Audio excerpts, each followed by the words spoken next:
So we can call the meeting to order, but we do not have a quorum. Don't have a quorum. And we do have some things to vote on this evening. Is that right? I'm just trying to remember. Jim, do we have some voting to do or no? Yeah, you have Mr. Taddy, the school's Right, of course. swim request, and we have a couple personnel. Yeah, you're right. Yeah.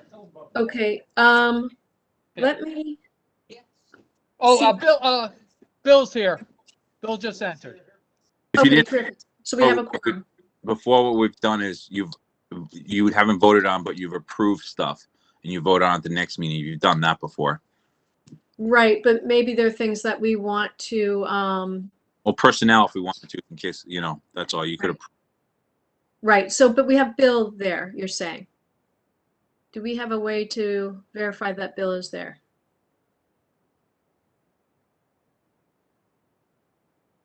You could have Bill go up and say hi. Yeah, we would like to see. And say his name. I mean. Yeah, that would be a good start. He could also call in via phone if that's helpful. Ideally, I know Jim sent out an email. Ideally, if people can be at their own device with a name, it just is very helpful also for voting and for, just taking care of each other. So Bill may or may not be around. I don't see him in the panelist list. But since we do have tonight doing probably under Jim. Yeah, he's here with us. He's in the office with us.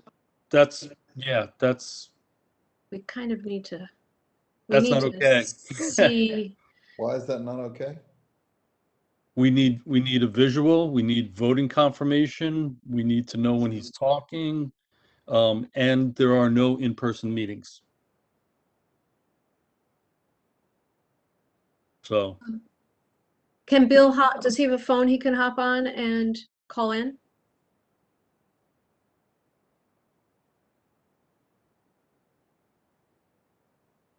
We're asking him. Hold on. Okay, thank you, Jim. I appreciate. I know Jim sent out an email about this, so I appreciate that. If they can't, they can't. And then, but what I was really going to say is, since we have guests this evening, we should. We don't want to hold things up. We don't want to take up more of their time than we have told them. Yeah, we should just get going. You can still go forward with the presentation until they figure out the technical portion. Let's do that. Perfect. All right, great. So without further ado, we have our Arbor Haven presentation. So maybe we can say hello and see what you have to say. And why don't we all mute ourselves so we don't have echoing? I expect if if anyone has questions, we could wait to the end. Is that preferable to our presenters? That sounds great. I was interested if you could get have sharing enabled, please. Welcome.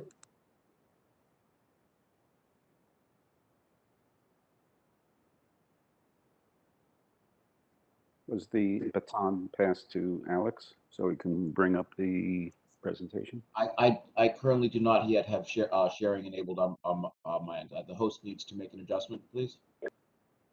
Jim, are you able to do that? Wait, what do we have to do? We couldn't hear. We need for Alexander to be able to, he needs access so that the screen can be shared so he can show his presentation. Are you able to do that? Can do that right now. Thank you.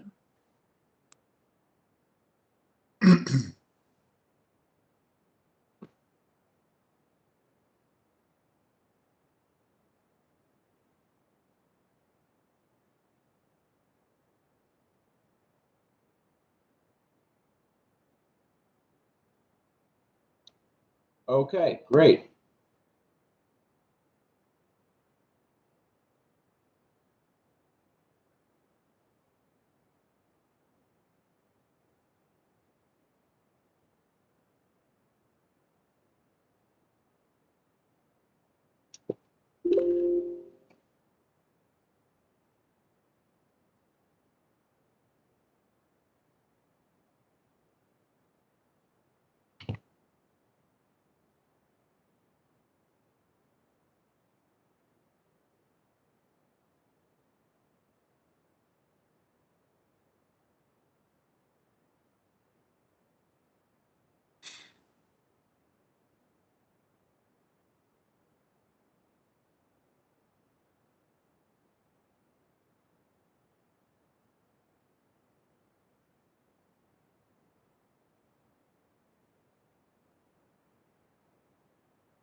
Sorry about that. If I could get the sharing again, I'm afraid I was kicked out of the meeting for a sec there.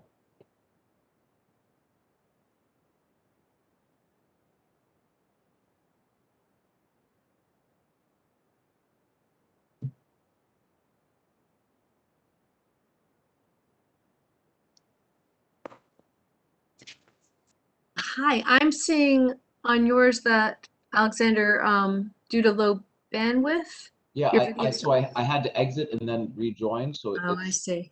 so Okay. it looks like Hopefully it's got Jim my can, old connection still.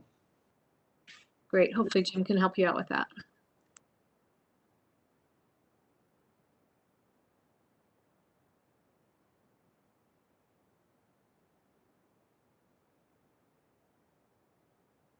Is it possible the host could kick out my old login?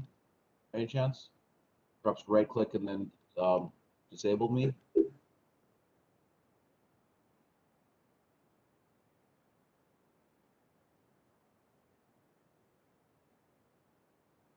Hi, Jim. Oh, okay. There we go. Got it.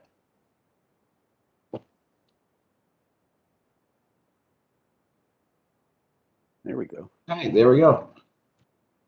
Business. Joe, you want to lead us off? Sure.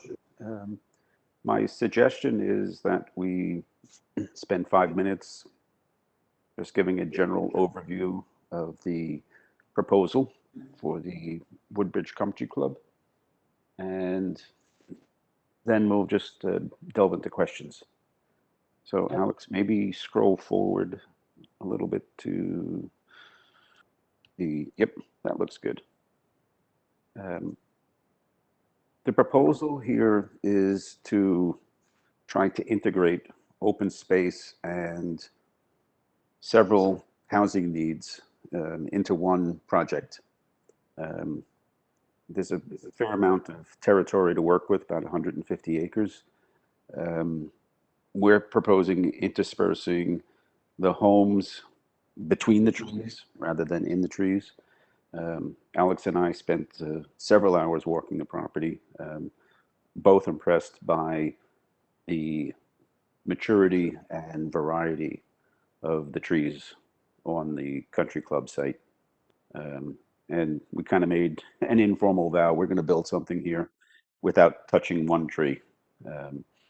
So that's kind of why we came up with this proposal to kind of balance putting housing and open space and public use and bike paths and trails and everything else together, and create homes that people want to move into, but at the same time create a project that Woodbridge can be proud of. The overall design tries to follow the two types of residential zoning in Woodbridge. You have residential A, which is your large 1.5 acre lots, 65,000 square feet. And you have residential B, which is a smaller lot, 15,000 square feet. We're proposing that the outer side of the property on Ansonia and Johnson would be comprised of about 35 large homes on 1.5 acre lots. The intent here is to make the exterior of the project appear a lot like the rest of Woodbridge, where everybody has 1.5 acres, 2 acres, and open space, and they put whatever home they're putting on there. So if you were driving up and down Johnson or Ansonia after this project might be finished, what you would see would be no different than you'd see anyplace else in Woodbridge. The interior of the parcel, we intend to put smaller homes, obviously smaller than these larger ones. Two types, age-restricted homes and then market rate homes. I think the breakdown is 62 age-restricted homes and 30 or 26 market rate homes, and then about 20 affordable homes. I think the total project size projection is 145 homes, 35 large ones. The remaining 110 are about 2/3 age restricted, 1/3 regular market rate, and then in there's going to be affordable homes in conformity with the town's current zoning regulations. Out of the 110 homes that are going to be in the, I guess that's yellow and green areas, 22 of those would be affordable homes. And I think we're splitting them 11 homes in age restricted and 11 homes, 11 affordable homes would be in the age restricted side, and 11 affordable homes would be in the market rate side. The entrances to this development would be sort of diffused is probably the best word I can think of. I remember seeing a proposal from that the town received from Toll Brothers, and they had one road coming out of their development onto Ansonia, and they had 100 and whatever homes coming out on one street. We've broken it up. We have two entrances on Woodfield. One of the entrances is near where that cell phone tower is. If you look closely, you can see there's an old service road there. We would take that and resurrect it and dress it up and put some plantings and stuff, etc. And that would be the entrance for the age-restricted homes. Next to where the current clubhouse is would be another entrance. And that could also be used for accessing the age-restricted homes, but also accessing the market rate homes. There'd be a third entrance over on Johnson, just about where Fairview is. And that would be used to access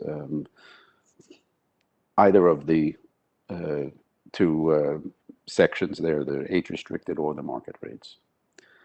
The larger homes on Ansonia and Johnson would have private drives.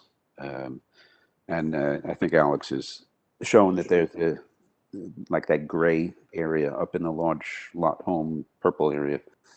Our intent is one driveway from Ansonia or Johnson would service 4 homes. So you'd be reducing the number of curb cuts, and reducing the number of driveways also. The concept here was to have, I think we ended up with maybe 4 curb cuts on Ansonia and 5 on Johnson. And what it does is it diffuses the traffic flow a little bit and makes things a little smoother all around. And you don't have people bunching up in spots. The open space component of the project is substantial.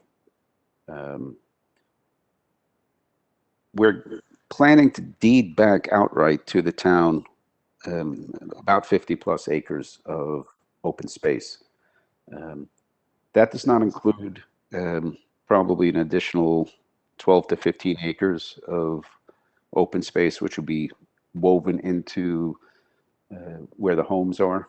I think Alex has put up now these green lines, which show the bike paths and walking trails. And those would be, the bike paths might run along somebody's property line, but they would be subject to, the property be subject to an easement preserving the open space and the bike trail for public use. So we've, by being a little bit creative, we managed to add another 12 or 15 acres of open space, dedicated open space to the project. At the same time, we are planning to add, well, we're taking the current tennis courts and volleyball courts, and resurrecting those. The volleyball court looked like was still in use. The tennis courts looked like they needed some TLC. The clubhouse, we're planning to demolish that. I took a look at it. I don't think it's salvageable, and I don't think you want it. It's like 22,000 square feet, and it's not the prettiest design, and it's kind of tattered. We're planning to create a town pool with a clubhouse attendant to the pool. So the clubhouse would be along the lines of dressing rooms and bathrooms and a snack bar and that type of thing. So it'd be more modest than what is there now, but for the intended use, it would be size appropriate. There's one adjustment I think we have to make in our layout here, where the letters that say ice skating pond. I'm not talking about the pond itself, but you have like a road down there. That part actually goes into, Alex is putting the cursor over it right now. That part goes into the watershed area.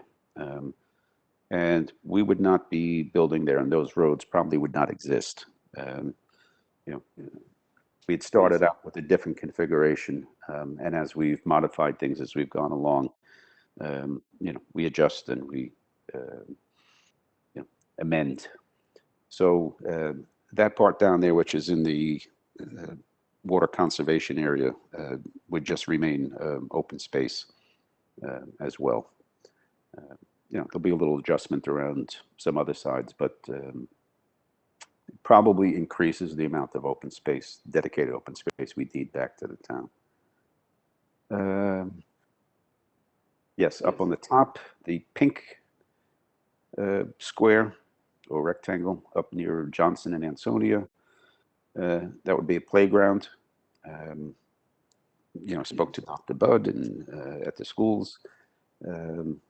Concept here is that'd be the school drop-off for the bus, and the families who live in this neighborhood could drop the kids off by the playground, pick them up at the end of the day. Kids wanted to go to the playground and not do homework, which I think is a good idea. Then they could do that. So that's kind of the overview. I realize it's generalized, but I thought I'd just give everybody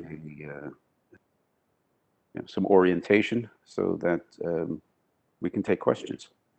Just one more thing for you. The bike paths and walking paths and the bike trail. We're aware of Woodbridge has a bike path that's extended throughout the town. We would try to tap into that bike path so that there would be would join into it. So if someone wanted to take go from this site through the rest of Woodbridge's bike trail, they would be able to do so. The idea of there being able to take a long continuous bike ride, relatively safe area, that's definitely appeals to us.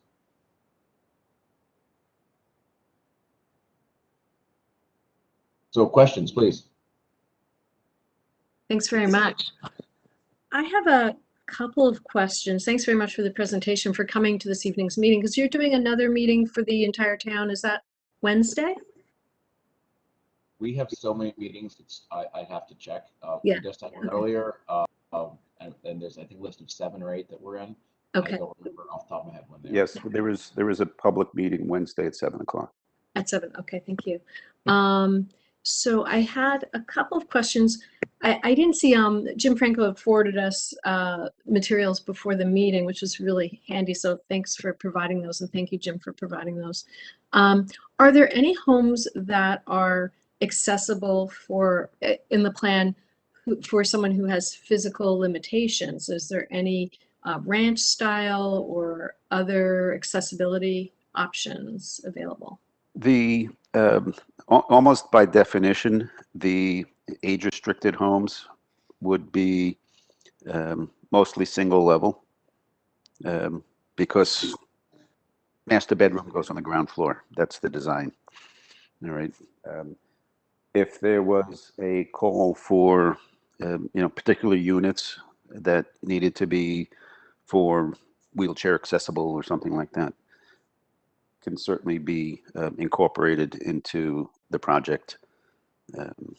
You know, on what level, pricing, etc. That I don't know the answer to that, but in terms of design, certainly possible.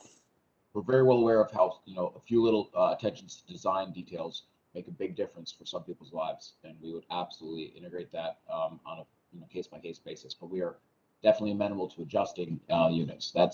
We want to make it so these units are tailored to the needs of the town. It's not just we're going to come in and build it and this is it and that's that, and you know, good luck. You know, we are planning to adjust as needed. That's great to know, because not only for the homes that are age restricted, but there may be families with you know, younger families who have physical limitations, or both the larger houses and the smaller varieties that may have some needs. So that's good to know. You know, putting in the things such as you know, wheelchair access for the cooking stations, things of that nature.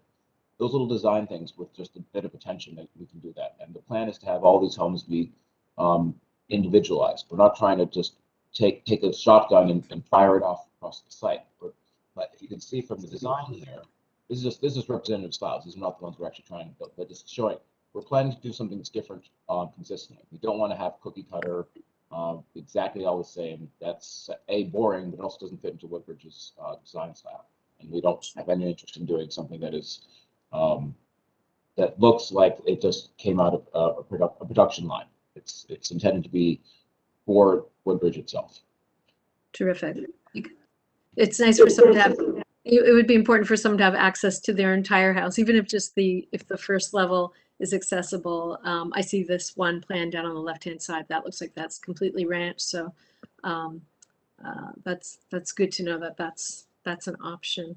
I noticed on your, and sorry, certainly other people may have questions, but on just the information that we got originally that lists the team, I saw that the construction team, it says potential. So I wondered if that's something that you've nailed down who the construction team is, or you're exploring that. Not yet. We're still figuring out how exactly it'll work out. We want to have the right team, but they need to have, you know, sufficient experience. And it'd be nice if we pick one that the townspeople will be able to see some other stuff they've done recently. So one reason we like Bike Area is they've got a few projects which are very close to town. You guys can go take a look at them. I think some of their designs are, to be honest, a little too cookie cutter, but we're being the ones telling them what to do, so you know, it'll adjust it as needed. But yes, it is still potential. You know, with the nature of this process, we kind of needed to stay potential for a bit. So we nail it down too soon, it might not be able to meet our plan. You know, the timing and, you know, stuff of that nature. Thank you. And I just had one other question sort of offhand is, so the ice skating rink, that's in this protected water conservation area. So did I understand that right? So there wouldn't be that pond skating rink, or maybe I misunderstood. Technically, the ice skating pond is outside the watershed area. All right. So the ice skating pond would be exactly what it is. My reference was to the letters, which happen to be in the watershed area, but the arrow is pointing to the pond, which is outside of the watershed area. Okay. Thank you. Thanks for answering my questions. Let's open it to other people who may have questions as well. For the 55 and over and the marketplace value, what are you estimating to be the base cost price for each individual home? We are using, not that we would build anything near what you would see over at Fieldstone over in Orange, but Fieldstone gives you a good indication of the demand and the pricing for the 65 plus homes. So I think Alex has brought up some price numbers there. So your age-restricted homes can run in the $600,000 to $700,000 range. And some of the age-restricted homes will also be affordable. And so then, excuse me a second. Sorry. I clicked the wrong thing there. Some of the age restricted homes will actually be affordable, so they would be subject to the 16, 80% of the area median income, and that is something that is defined not by us but by regulations. So we will be meeting the regulations on the pricing of that. The understanding is that the affordable, it's not just the young who need affordable homes. It's also older people. Yeah, So for the affordable homes, your baseline price is $265,000 for a 3-bedroom? Well, it depends on whether or not someone is 80% of area median income or 60% of area income. The standards vary based on the average median income in that area. So for 60%, it's would be for a 3-bedroom would be 180, and for 80%, it's 265, and that's based on the average median income in the Woodbridge area. And is there restrictions on how long they have to own that house for? It's not a question of how long they have to own the house for. The deed restriction is permanent on the house. So if they went to sell it, they'd have to sell it to somebody who met the same criteria. And do you guys have any estimates for influx of traffic? You're going to have traffic, yes. We've tried to, as I explained, we tried to move the traffic around a bit so that it's diffused. I would say you're going to see a lot more traffic on Woodfield than you do now. That's for certain. Hard to On Woodfield, you're going to see more. We have 2 entrances on Woodfield. Your traffic flow on Ansonia and Johnson, I'd say it's a marginal impact.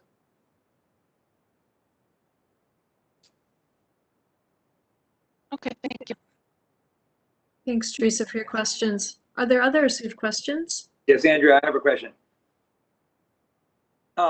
Regarding the 50 acres that will be deeded back to the town for recreational use, is that primarily in the watershed area?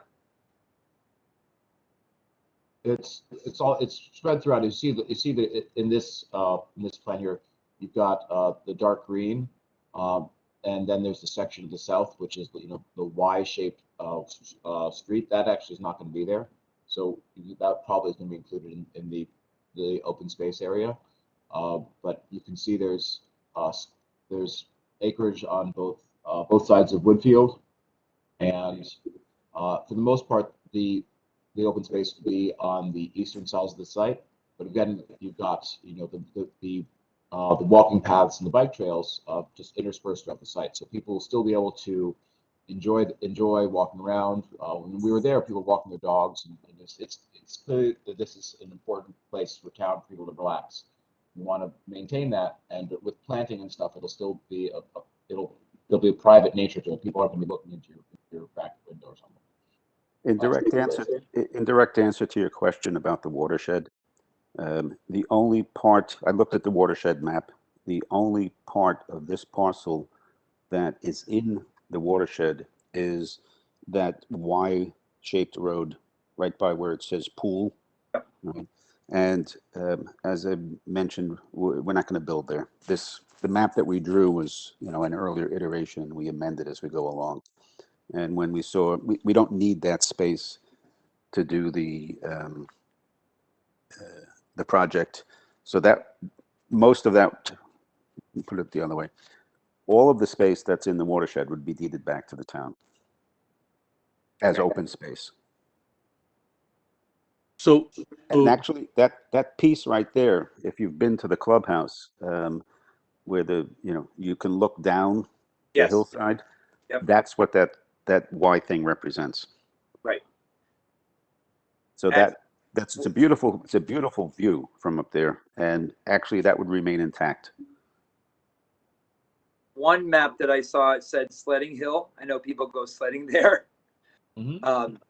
So that is part of the recreational area that will be given back, so we could do events or whatever there as well. I was thinking we'd put a ski jump in there. That would be awesome. I'd be the first one there. Right, we can do some flips and stuff. But it is a beautiful spot overlooking down at the pond too. No, I stood up there and I said, boy, this is really special. And, you know, originally you were approaching things as a businessman trying to do things. But when I saw it was watershed, the one thing I know, you don't bother with watersheds, walk away from it. Okay. So you move other things around and you get to the same solution, but you preserve that. And it kind of tailors in with the whole skating pond down there. So, you know, you can Okay. Thank put you. a little clubhouse or something if you want. Thank you. So real quick, just following up on Smith's question about the 50 acres and whatnot. So it's fair to say that the 50 acres is open space, which is absolutely wonderful, but it's not recreational space. Well, I suppose Recreational space. Let's focus on recreation. Tennis courts, volleyball courts, pool. I personally would advocate a basketball court because that was my sport. You know, if there is a specific item or need, we're happy to work with you.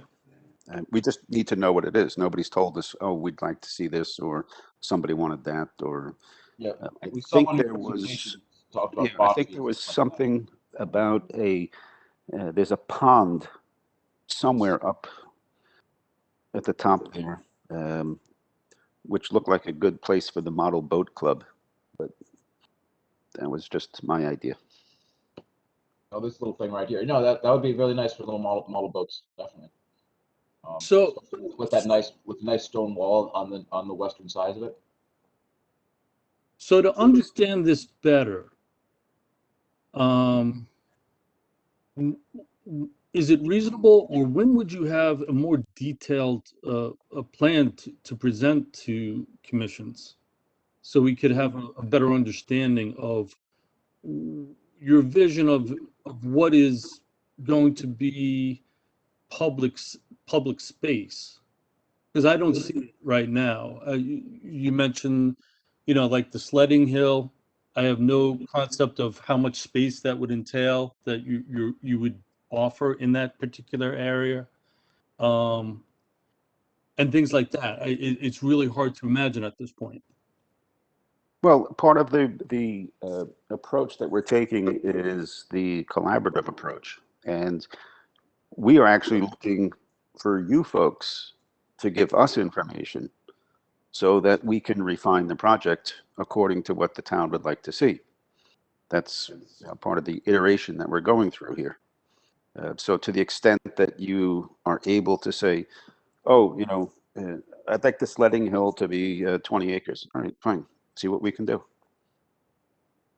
But, you know, give us some guidelines. Shooting in the dark is not a good solution. So if we were going to come up with other ideas, would that, for the 50 acres of open space, would that go through the town or go through you? For example, splash pad, you know, mini golf, those types of things that could be added, but would it be part of the project or part of the town working on that? Well, it would probably be some middle road is probably the best answer, because we're going to be financing and providing the amenities, but then they're being deeded back to the town. And as they say, no my yob then, it's your problem. So, Right. so you know, but you don't want us to give you something back that is really going to be a problem. Right. So that, you know, that's part of the iterative process of going back and forth a little bit and developing things on a little bit of a collaborative basis. As far as timing goes, as we'll be doing the site work and working on it, we will be talking to you with telling you what will be given back, and it's probably best to time construction at the same time, just so it make it easier for your teams as well, if you wanted to go in and make changes. While it's the deeding back, I'm not sure exactly when things would be deeded back, so we time that in a way that would be convenient for you. So just to follow up on my thought there, so it's collaborative and we can go back and forth, but, you know, the Recreation Commission could spend a lot of time dreaming some big dreams here, but I don't think you're saying that you would allow us to start moving around all your the plots for your housing and stuff. I mean, there's no indication here at all where the houses would actually go. I don't know if the bike paths are going across the front of people's houses, or they're as far away from the back of the house as possible. I just All right, I can answer I see walking paths, but I just don't see well, how any of this would fit together. some of this I can give you an answer for that. The bike path / walking path, it's a multi-purpose path, would not go through the front yard of somebody's house. You could see that the gray lines that you're seeing on your screen there represent streets. And the streets were designed to run up the middle of the fairways, or the former fairways, largely because we want to preserve the trees. So we're not going to build houses, we're not going to cut trees and create lots. We're creating lots in the fairways. We're keeping the trees. The green lines represent the bike paths. Generally speaking, the bike path runs the entire perimeter of the property. So if you take your finger and trace it across Anstonia, and then down along Woodfield and all the way over to Johnson and back up to the Pink Square, you have a bike path going around the entire outside of the property. Some of that bike path will go through private properties. Those private properties would be subject to a public use easement, allowing the public to cross on the bike paths.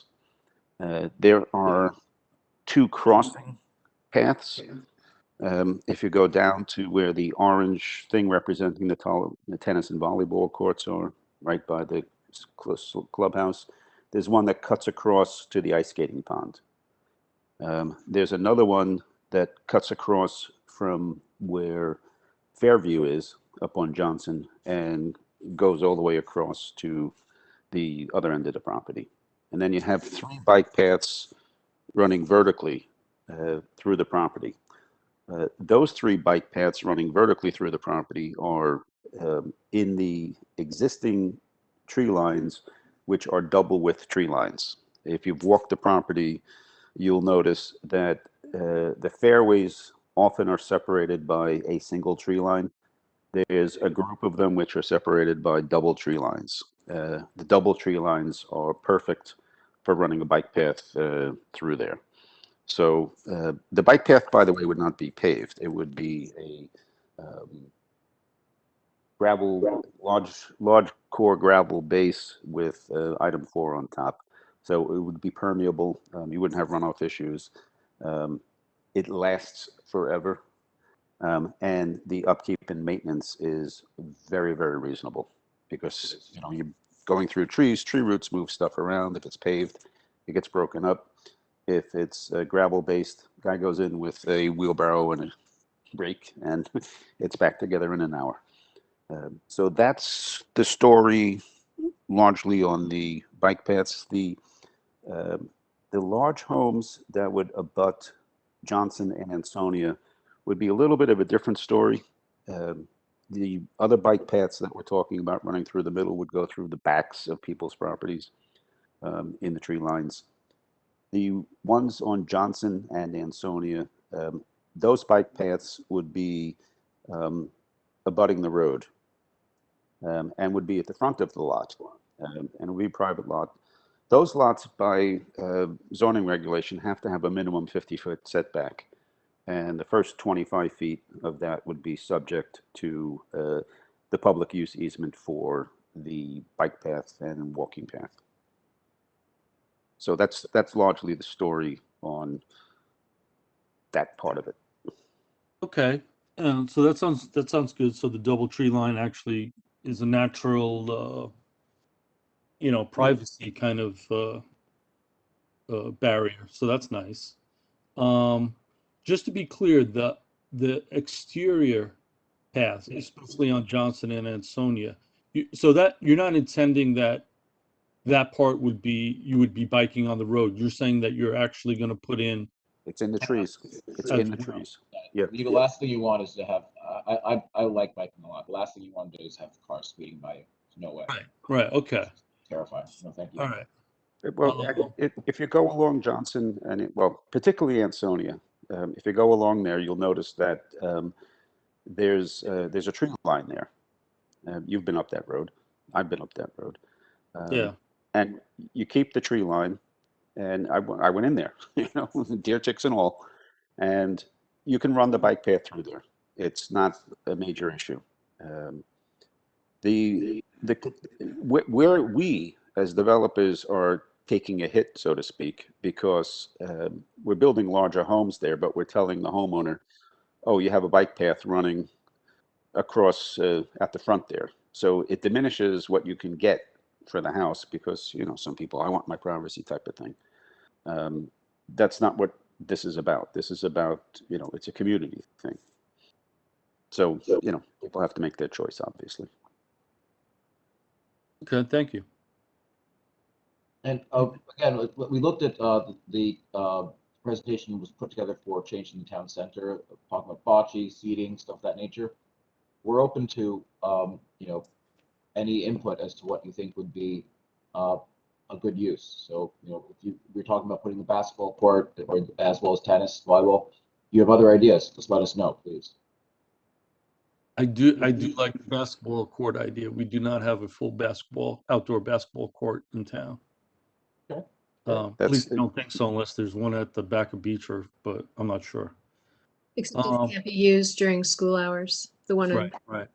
So you've deprived the children of a vital source of exercise. Yeah. Yeah. Having spent countless hours on a basketball court. Just to go back to the materials again of the path, I'm not sure I caught exactly what that is. It sounds great. It sounds maintainable. But what is it, and is it? I'm assuming it's completely environmentally safe. Yes, I actually used it at my country house, and I could send you a picture of it if you want. I can pull up the photo that you said that you texted. Oh, you have the photo? I need a second here, but it's a base. The unfortunate thing about the photo is there's no frame of reference. There's a base, and the base consists of gravel chunks about the size of your fist, 2.5 to 3 inch chunks. That's your base. On top of that, you lay a second layer, which is about 1.5 inch gravel. All right, so you're creating a permeable base. On top of that, you lay item 4, which is that sort of mix of stone dust and small bits and whatever. It gives you a very stable, solid base. And the nice thing is it's permeable. And here you can see the lower right-hand corner. That's the larger chunks. Then you can see you have the smaller chunks, and then as you go up further, you can see it's kind of grayish up there. That's where like the item 4 is. This picture was taken after, what was that? Ida came through. 20 inches of rain in 36 hours. The thing hasn't moved. That was, I said, all right, this is the right thing. So, well, it's the same process as how Roman roads are built. Larger, followed by more and more fine, and obviously the Roman roads are still working around. So sometimes new is not necessarily better. Old seems to work pretty well. Right. Stop. Yeah. You're stealing my thunder. This looks great. I'm asking because there is a packed stone and stone dust. I'm not exactly sure what material it is over at Fitzgerald Field, and as that wears pretty well, but certainly with rain and other uses, you get divots and all kinds of stuff, and there is effort to maintain that. Do you have a sense of the way it's laid out here now, the bike and walking paths? You said it's about, it would be like an additional 12 acres, but do you have a sense of how many miles that would be if you were to walk or ride it? We can get back to you on that. We haven't calculated it, but okay. This is, I did some back of the envelope math in my head because the property was roughly 1/4 mile aside, so it was about a mile all the way around. And then you'd have the pieces of it. So you had a mile and a half, a little bit north of 2 miles.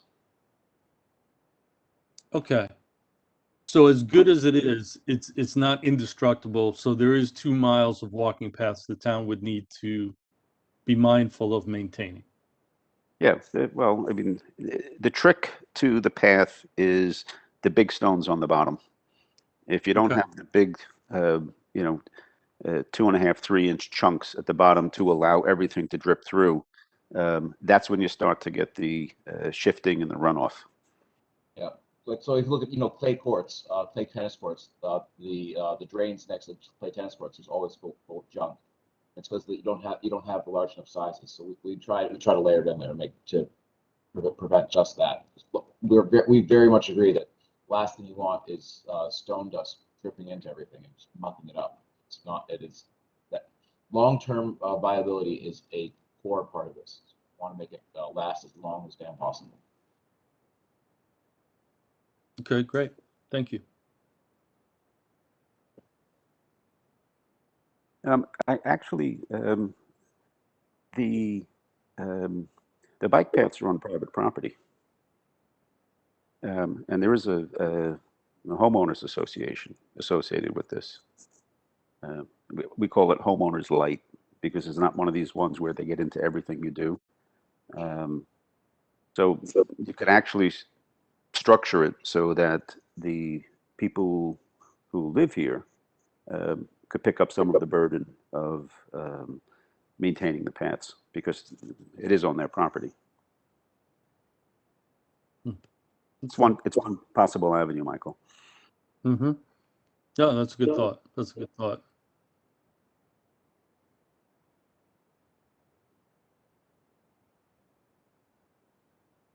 Any other questions? I'm not sure. I don't see Bill's name on yet. I'm not sure if Bill is at a phone or computer or want to make sure you have questions answered if you're here. Andrea, you mind if I chime in? Is this Chris? White. Oh, Dwight, I'm sorry. By all means. Yeah, okay. Hey, guys.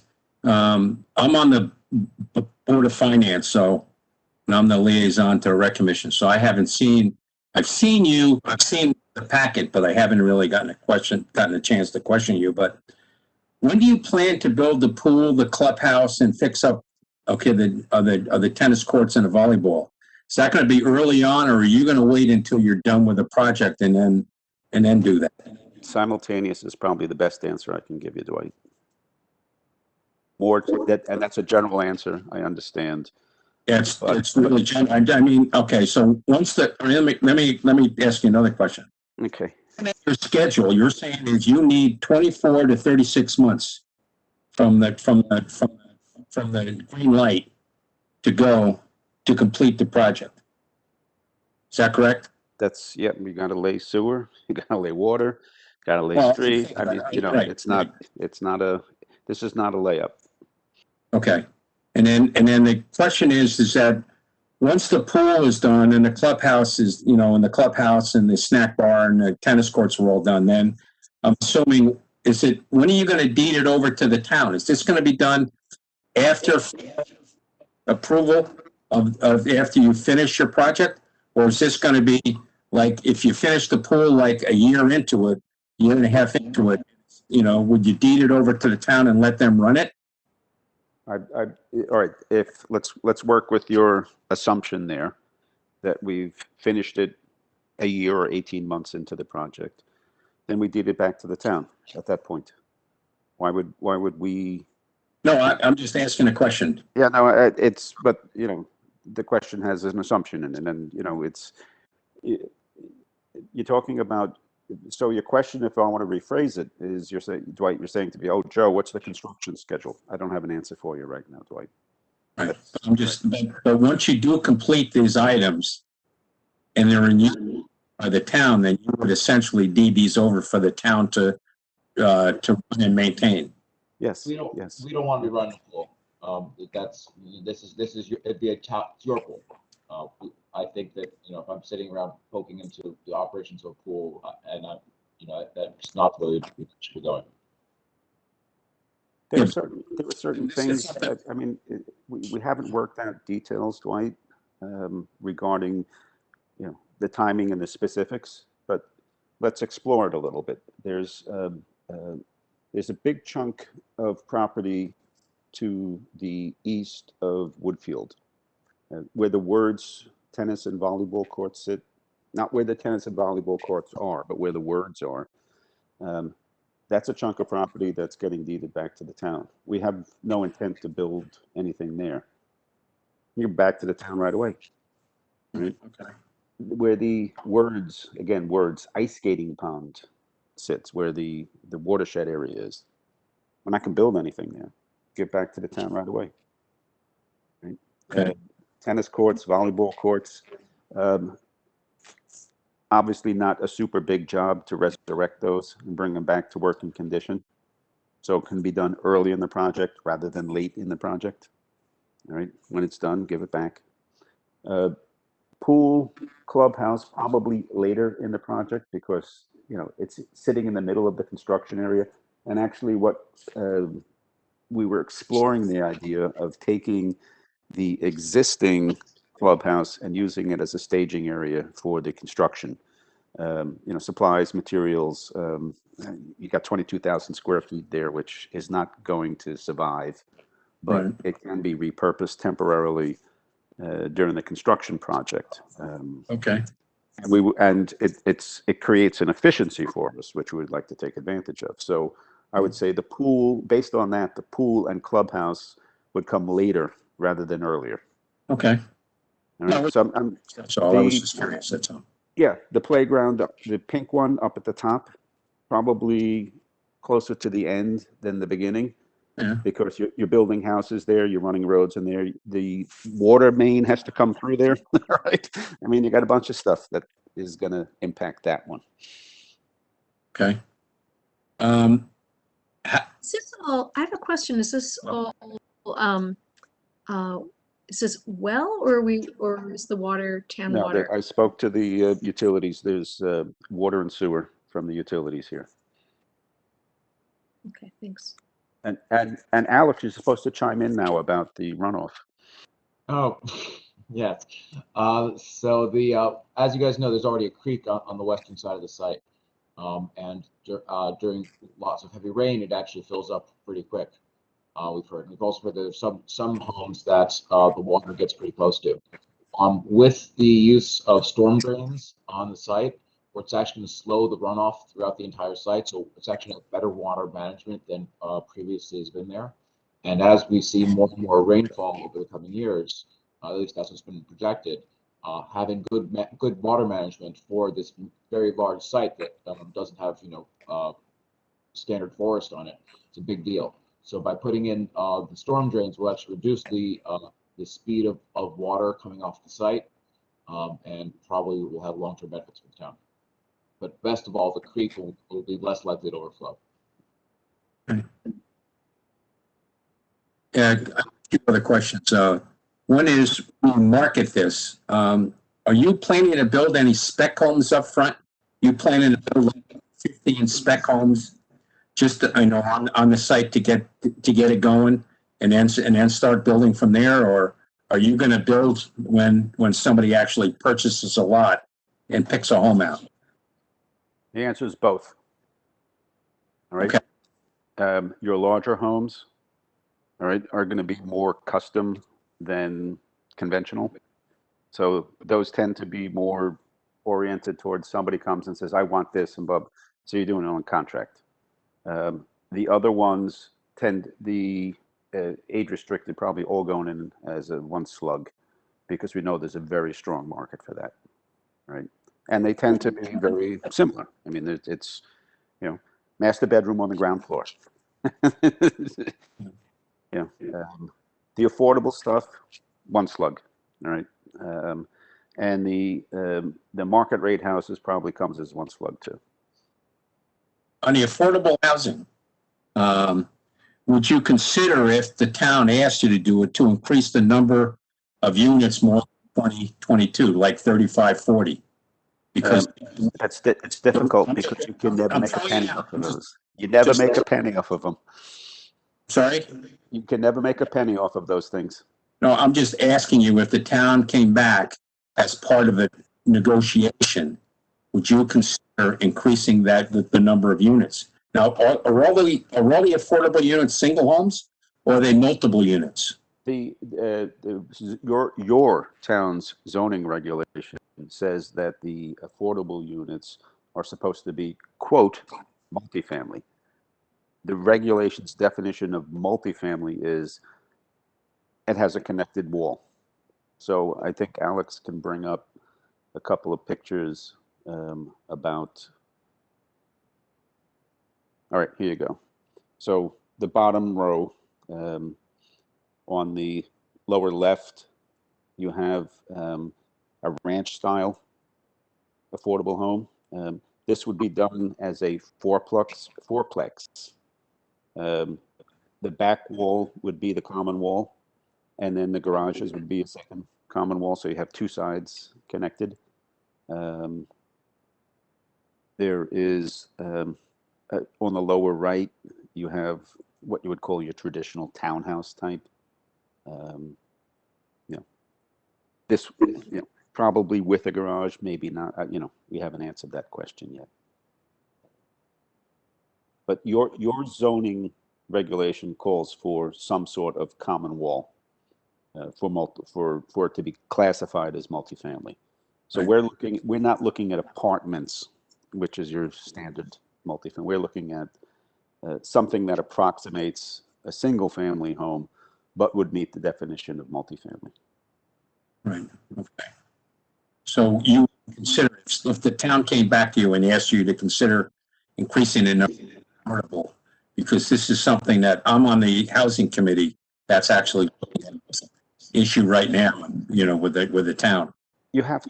All right. So Dwight, here's the answer. The answer is, you want a simple answer? Yeah, sure. Okay.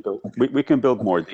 But you are creating a problem, because to the extent that you do that, you create more families coming in, all right, more kids, more impact on the schools, all right. But I can guarantee you that the tax revenue from the affordable homes will never, ever cover the cost of sending a kid to that school. All right? It's a simple fact. So you have to balance what you're doing. And what we try to do here is balance the way we did it was with the senior homes, okay, the over 55s, because if you look at it, the town is going to get a fairly hefty tax revenue from a $600,000 or $700,000 over 55 home. So there's a good benefit there, but there's no burden on the school system because there's no kids of school age. All right, and that's how we were able to balance out the impact. And at the end of the day, if you can get it to the point where you can have families move in and the school budget balances because we've got a benefit from the over 55 homes, to me, that's a big winner. So, it's not just, look, somebody could come in and build 250 affordable units here, all right? Easily done. I'm telling you, it'd be a disaster on a lot of levels. I'm not asking. All I'm just saying is, as just a question. I'm assuming you're going to come to our commission, the housing commission. Yes, I think there was. It's on the schedule. I don't have the schedule in front of me. I'm assuming you're going to go. Okay, because I'm sure this is going to come up. Now, how many affordable units are you going to have? You're going to have 22 units. And you're going to have two families in each, so that's 44 families. Is that what you're? No. 22 units, 22 families. You're going to have single family homes then. Well, if they're connected, that was the whole explanation about the bottom row, about the connected wall. It looks like a single family, but by your definition, your town's definition of multifamily, it meets precisely what the definition is under the zoning regulation. If the town wants us to build an apartment building 10 stories high next to the Wilbur Cross, I'll throw it up for you, no problem. But I don't think you want that. We're not asking for that. Well, I'll just brought off a very simple question. No, it's not a question. I'm trying to explain to you that there's, it's the balancing process of what you're doing here. We came up with the number 22 as follows. There's 145 units, let's take that back, 145 homes that we are proposing. 35 of them are the larger homes, which qualify as your residential A. All right. That leaves the other 110 homes, which are on your residential B, your smaller lots. Your town's zoning regulation says if you want to take advantage of a higher density, namely the residential B zoning, then 20% of the units have to be affordable. So Okay, we have 110 units on residential B zoning, which means that of the 110, 22 have to be affordable, and that's where we get the number. okay, all right, So, we read the reg and we followed the reg. That's all. okay. No, that's fine. I was just curious, that's all. And Andrea, could I make a recommendation that, I appreciate Joe coming in and you Yes. guys here, but can I make a recommendation to move on because it is after 8 o'clock? Sure, sure. I definitely have one or two more quick questions. Okay, go ahead, Mike. Go to it. So,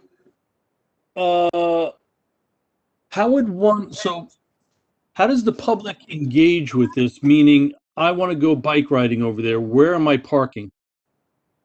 We have a parking lot by the playground. There also Okay. there also is already a parking lot by the pool, and we probably, it's going to get broken up at some point, but there's no reason to get rid of the whole thing. So there's parking lot over by the pool as well. Okay. It's currently there, and I think there's also one that's on the other side of the Woodfield. And so, Next to the Wilbur Cross, this one. All right. So plenty of parking for public. Right. you bet. Okay. And then one last thing, and it's more of a comment than a question, but I happen to be a very visual person. I still don't see it, and I'm just hoping that before this ever goes to referendum, there's a much more detailed plan to present to the public. I think people are not necessarily only, but primarily going to be voting on in favor of this, either for the price that's being sold and seeing that as a win, or the access to the public facilities, and saying there's going to be a pool there, but not having any detail about it. I don't think that's a real advantage to selling this to the people of Woodbridge. Thank you for pointing that out. But that's just my personal, thought. If this is going to be successful, I think people are going to have to be wowed by it, and not every detail. And I know, going back to your comment with Dwight, this is a balancing act, maybe like you haven't done before. I looked on your website and your other developments. I didn't see pools or paths or biking. So this may be quite a balancing act to achieve. So I appreciate that, but that's just my last thought. Thank you. Thank you for the suggestion. I have one more question, even though I just said we should move on, but I have one more question. How do we go about making other recommendations from the commission to you? For example, basketball court, et cetera, that type of thing. My email is my name, Joseph Amico @verizon.net. Send it to me. Okay. We have emails listed in the presentation, and if you guys haven't yet gotten a copy of it, we'll pass it along as well. But Yes, just send it over. We were sent that. There's no complex process here. Just you think it's a good idea, shoot us an email. Okay, thank you much. Appreciate it. Thank you very much, Harvey and Alex and Joe. Who is that? Who's asking? Lieutenant Colonel John Adamovich. Please go ahead, John. Are you going to build around our trailers, or do we have to move our trailers? Is that the two trailers that are over by the tennis courts? Yes. What do you have in those? Just out of curiosity. We can't tell you because we'd have to kill you. It's storage for all recreational equipment. Okay.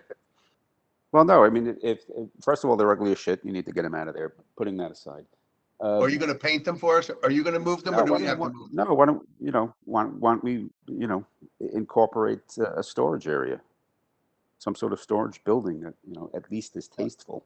While we're doing the construction, we'll be talking to you guys, and it's, that sort of logistical thing, we'll be happy to work with you. Again, we're not gonna come in and say, hey, this is how it works, that's that, deal with it. We'll, happily discuss with you and make it so it's good for you as well for us. It's not a problem. My last question is, in the snack bar, what kind of foods will we be serving for the snack? Unhealthy, bad fried food. We're not, I heard you say healthy snacks to maintain the health of our community. Unhealthy, right? bad fried food. It's going to be the usual stuff that kids love and parents hate. It's Zucchini. We'll look we're not going to run the snack bar. That's your call, obviously. Just air fried food. I think that's there you go. See, there we go. See? There's a common ground. But I think this is thank you, gentlemen, for this presentation tonight. I know you have a million of them, and it's a really good opportunity for us, the Rec Commission and Department, to think about the realistic wish list we have, and how we can really incorporate some of this that we've been wanting for a long time, including that basketball court. So this is, thank you. So we will look forward to working with you on this. Great. John, I'm sure you have lots of wish lists that that we've been talking about for a long time that we can all discuss. If you can prioritize the wish list, that would help. Sure. All right. Okay. Thank you. Anything else before we wrap up? Before we wrap up this discussion and your presentation? I think we did it. Again, thanks so much. Thank you, Andrea. Thank you, everybody. thank you all. Michael, Good one. Smith, Dwight. All right. Good. Let's move on. I guess we can unshare the screen. It looks like maybe you're doing that. And I don't know. Well, let's see. Are there any public comments? Jim, did anyone come in with public comments? No comments were sent in. Okay, so let's go on to the minutes from our last meeting. And can we get confirmation? I don't know, is Bill there?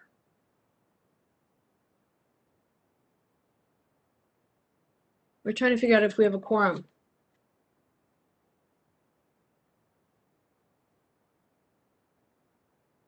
Bill's phone shut off. He's logging back in. Okay. Okay. So the people who, well, that would be very useful. And we're about to go to the minutes. So do we have a motion to pass the minutes? I make them do that. Okay. Do we have a second? I will second it, provided Bill does join us. Right. And is there any discussion about the minutes? I accept. Is that Bill? There, that's Bill. Good. All Bill's right. Bill's on the line. I did review them. They look really good. I just saw, Jim, I saw two very small typos, and I'm going to try to find where, oh, there they are. Whoop, hold on one second. I noted them on item 7. This is similar to what other pools that Teresa has checked with are doing. Delete is. And then 4 lines down, students are preferred to come dressed to swim instead of dress. That's it. Just tiny little things. Otherwise, look good. Okay, thank you. Terrific. And I didn't see any difficulties. Look good to me as well. So All in favor of accepting these minutes, please say aye or raise your hand. Aye. I, Aye. Okay, terrific. All right.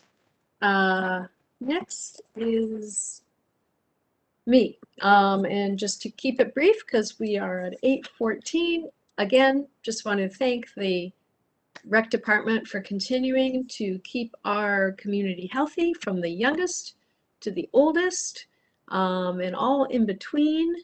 I'm curious about a couple of things actually in follow-up to the minutes. And that is about, one of the issues was about purchasing that tent frame. I don't know if we got any word on that. You know, the tent frame from the country club. If we got any word on that. The tent frame has to go to auction with the town. They have to take care of it. Okay, fair enough.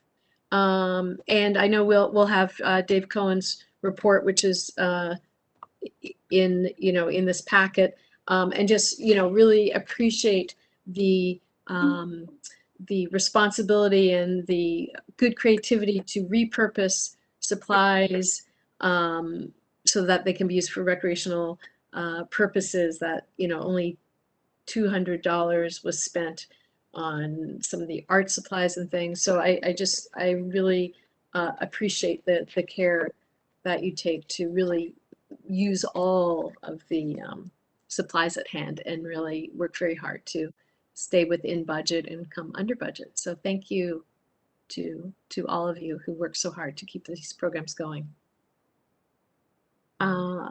Smith, do you have a vice chair report for us? I do. I wanted to start something new during this report time, and I talked to Johnny, and he said that he would be excited to have me do this. I'm going to very briefly focus each month on a different program going on at the Recreation Department. And so this week, I'm just going to talk very briefly about the Woodbridge Road Race. And I know John is Kathy there still? I'm here. Yeah. Hello, Kathy. I want to thank. Well, so this is the 39th year of the road race, for those who don't know. And it started with 40 to 50 runners way back in, 1982 now, which is crazy, that's 39 years ago. And John has told me that at some points over the years, they've had over 200 racers. And the route has changed over time, and the sponsors have changed. It used to be Harry Cooper, and now she's with Caldwell Banco. So Caldwell Banco is the main sponsor, if that's correct, Kathy, if you can, if I am correct. And according to John, it's been canceled twice. Once there was a giant tree that fell across the route, so that year was canceled. And obviously last year they did not have the road race. And every year, as you know, donation has been made to a variety of different charities.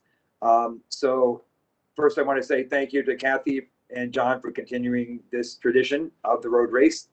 And I know Kathy's going to give a report in a few minutes, but I look forward to speaking to you about another ongoing rec activity next month. So since the road race is this week, I figured that I'd focus on that for a few minutes. But thank you again, Kathy, for your ongoing work with the road race. Thank you. That's it. Thank you, Smith.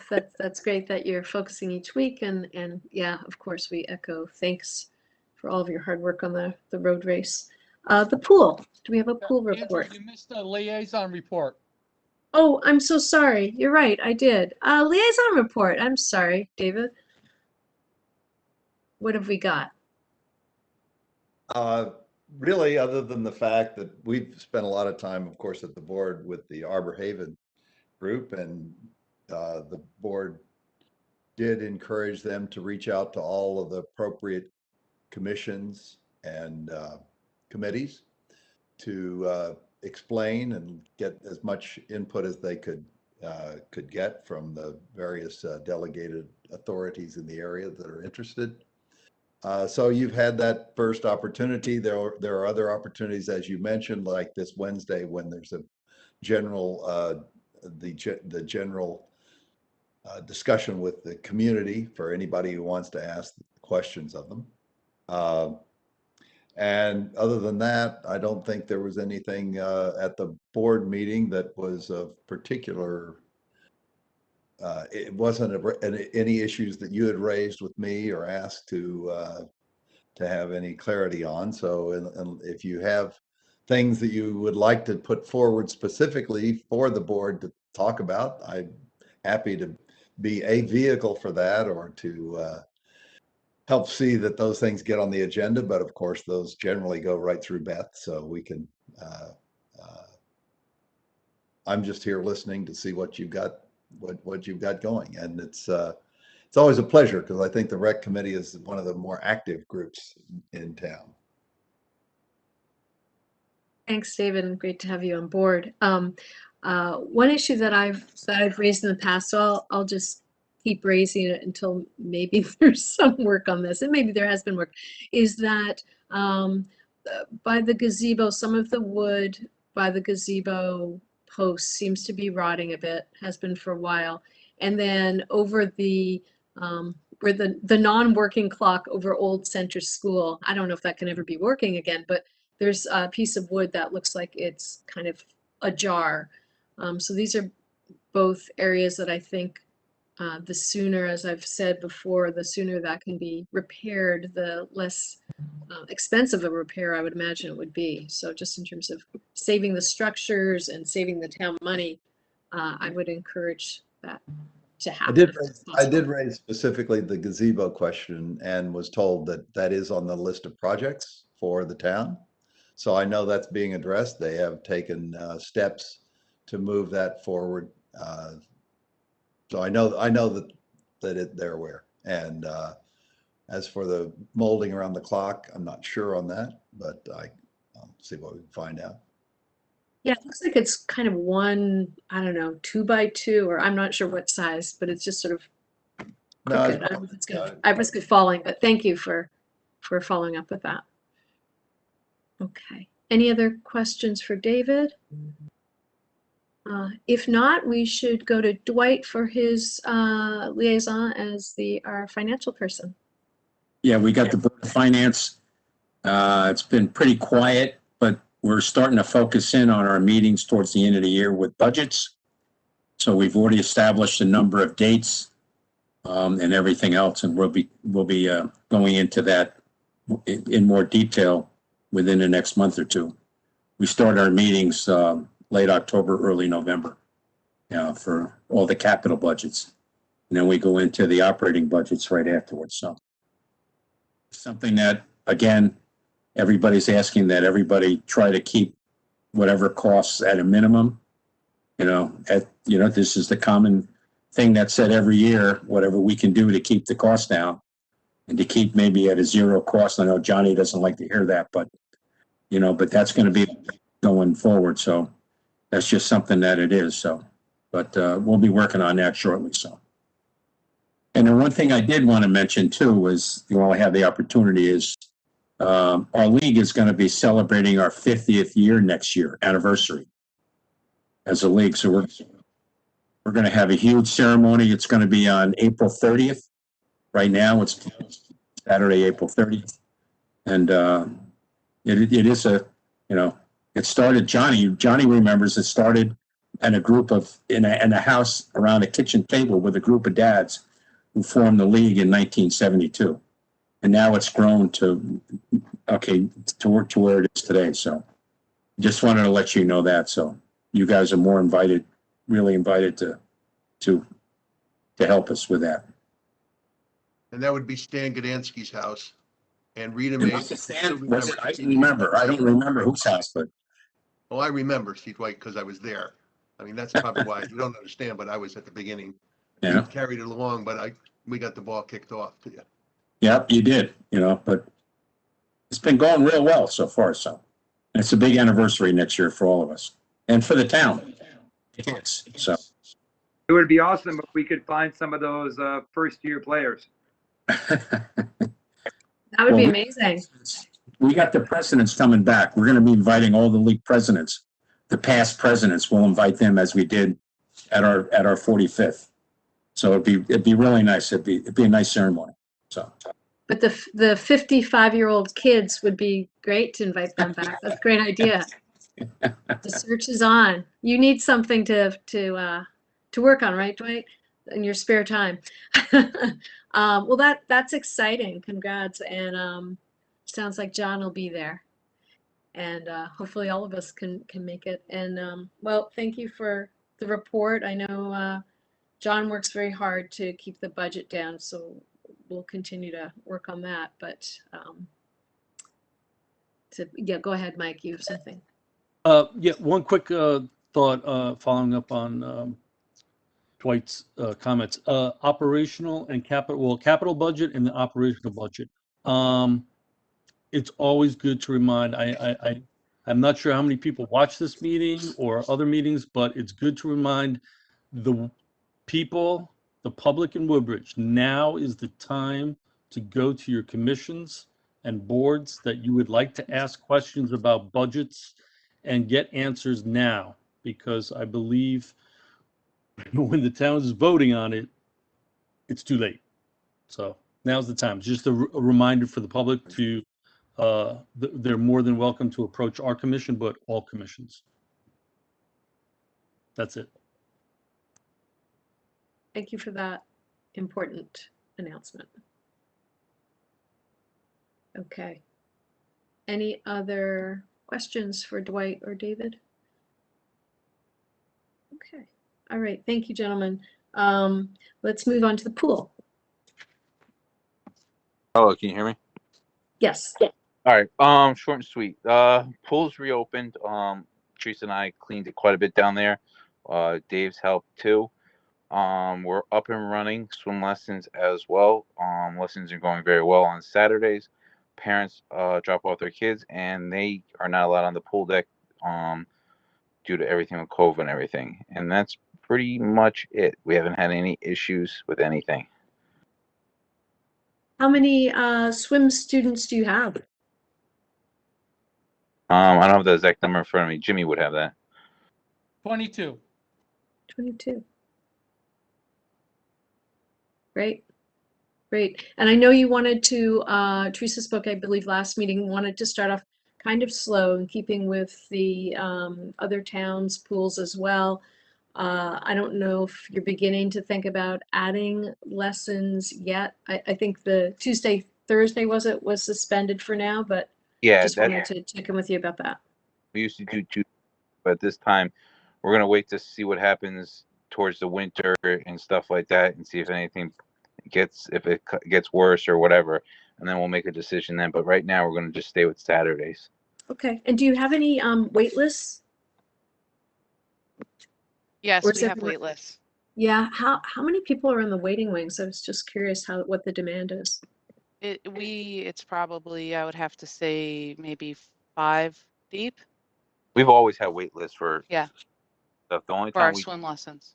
for Yeah. us it's hard when it gets to springtime, when it gets to Father's Baseball League, because kids going back and forth between different sports.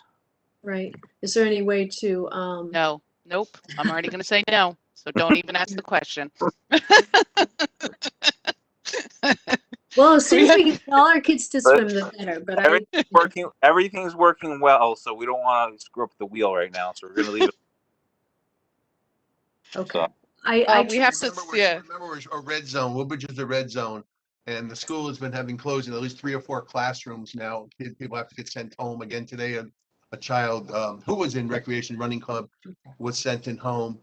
And we checked with Dr. Bud, and he said that we're secondary, so we can stay open the rec thing in the morning.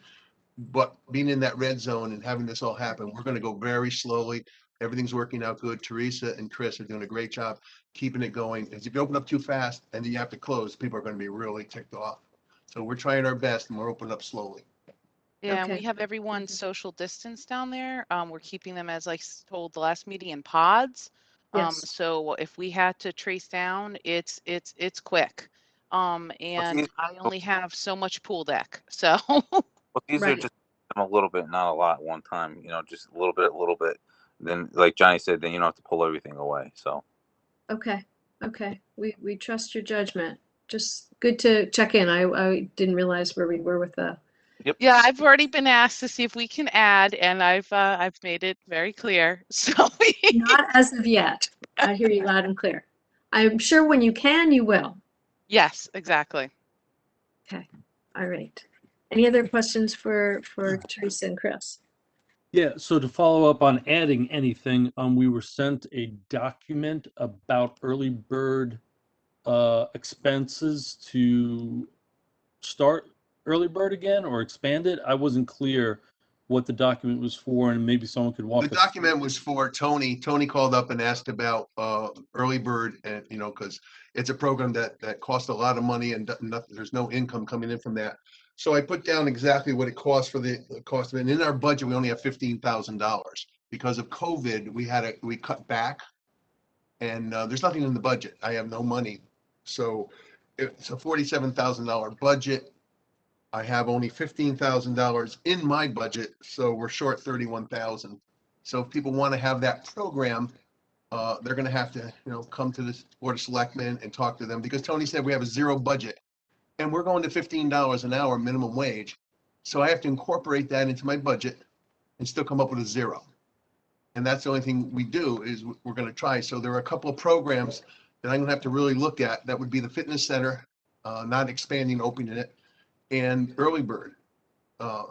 Because I have to come up with at least probably $22,000 in salary income to get us back to zero. So that's where it came from. A meeting with Tony. And just to be clear, there's no early bird right now. There is no early bird right now, and the fitness center is opened just partially Monday. Was it Monday, Wednesday, Friday? Tuesday, Thursday in the morning, Tuesday, Thursday in the morning, Saturday, Sunday.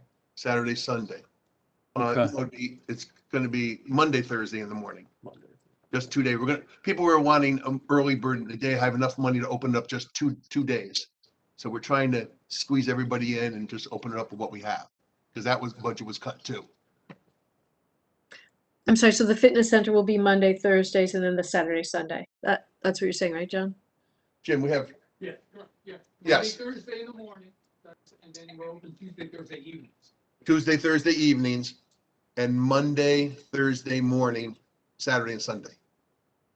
So we're trying to mix all over the place so everybody gets a chance to go and not put it in the same days.